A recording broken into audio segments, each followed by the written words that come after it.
Kunina lalisanda kuzilahla ngimfice ekhuleka entabeni.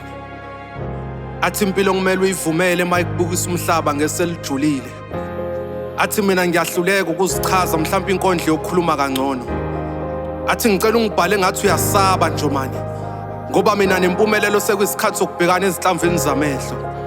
Athi ngifuna ungibhale kuze kucasuke leli thune langiphuca umama libuye kumina lizoxolisa.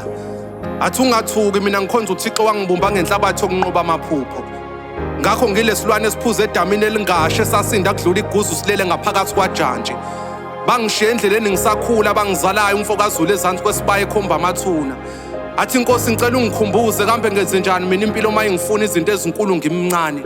Ezunge izintaba ngovalo engathi uhlabelela ngephimbo elibolekwe enkosini.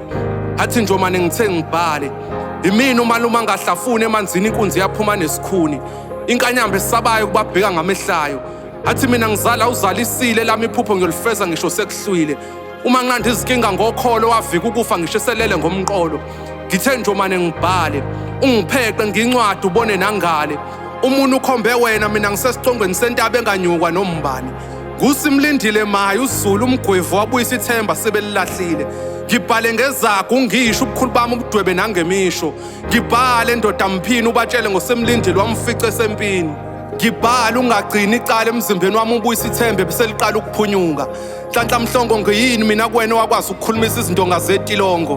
Kuyahambeka kumina nyathela bhebheletsheni. Ngibhala ungiguqule emhlanje ufica izibazi ezasala mhla ngishuwa abazali. Khuluma ngami kwasakujulu lapho umlando wami osewadlula. Inkondlo yakho ngiyayithemba iyongifuna nala ngicashe khona. Ngibhala amagama akho ngizwalalela ngize ngiyosithela ngekhona. Hayikhona Njomane laba abazazi izigi zenhlamvu kambayimbayi. Imina umajola nomhlambo ezitombe ezahluleka ukuvala isikhala sikamama. Umbeso osika macala wonke ujule ezitombi zakwaXhosa.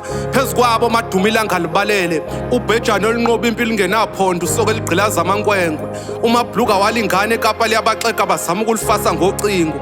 Iqhude elizalwa isikhukhukazi uMargaret phansi kwelasemthatha. Ungibhala ungishiye kanjalo umfo kaNjomane iqhawe elinqoba izimba liqedwe.